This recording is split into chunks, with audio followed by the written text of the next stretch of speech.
Bismillah, Assalamualaikum warahmatullahi wabarakatuh. Sahabat yang dirahmati Allah, semoga Anda semua selalu dalam keadaan sehat walafiat, diberi rezeki yang melimpah, dan diberi umur panjang dalam keberkahan Allah Subhanahu wa Ta'ala. Tidur adalah aktivitas yang dilakukan oleh setiap manusia setiap hari.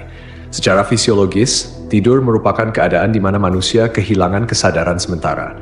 Dalam Islam, tidur sering dianggap sebagai bentuk kematian kecil, di mana roh manusia diatur oleh Allah Subhanahu wa Ta'ala.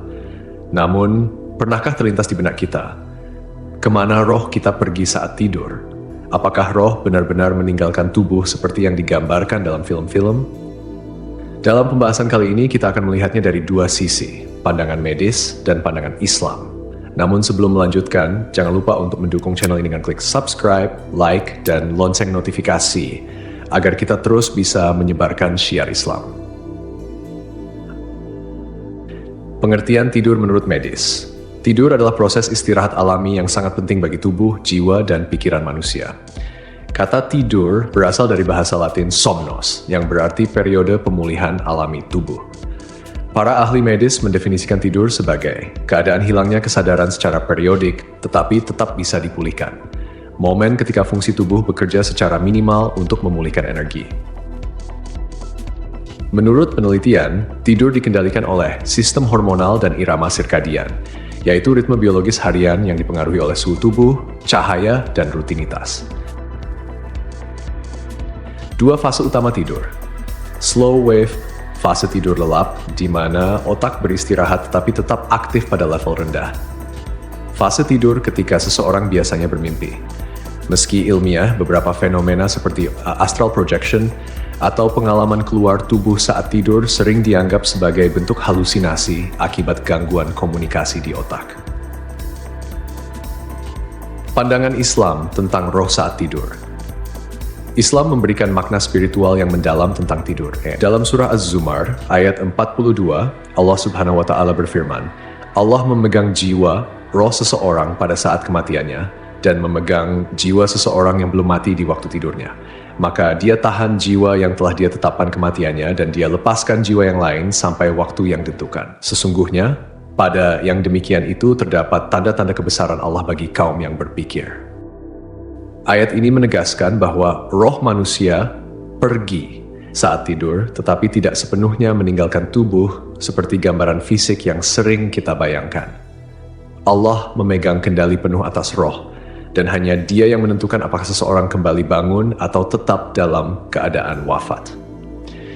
Tafsir para ulama, Ibnu Katsir menjelaskan bahwa roh manusia saat tidur seperti dipinjam oleh Allah Subhanahu wa Ta'ala dan akan dikembalikan kepada tubuh ketika waktu tidurnya usai.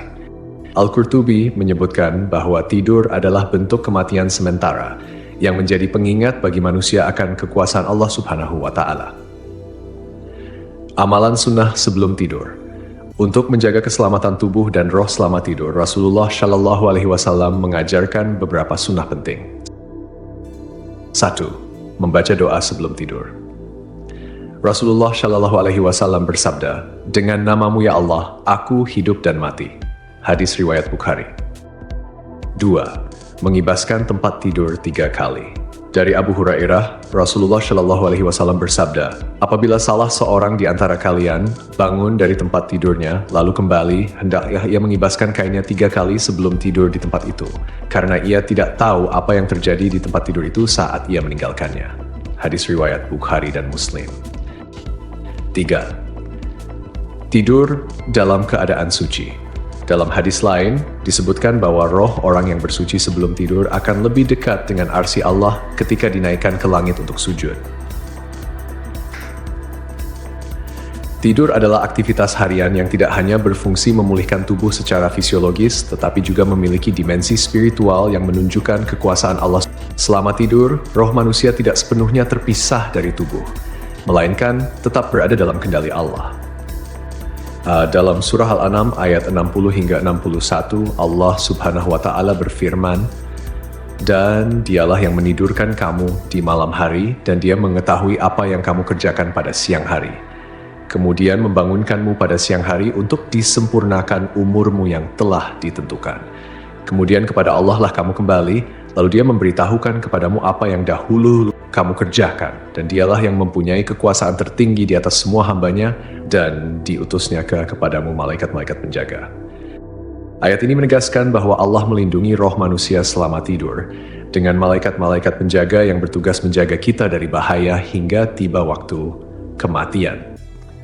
Menurut riwayat Ibnu Majah, roh tetap memiliki hubungan dengan tubuh, khususnya melalui hidung.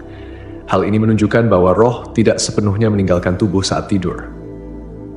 Dalam riwayat Al-Baihaqi dari Abdullah bin Amr bin Al-As, disebutkan bahwa roh manusia dinaikkan ke langit saat tidur untuk sujud di hadapan arsy Allah. Jika seseorang dalam keadaan suci sebelum tidur, rohnya sujud lebih dekat kepada arsy. Namun, jika tidak bersuci, rohnya tetap sujud, tetapi dalam jarak yang lebih jauh. Wallahu a'lam bishawab.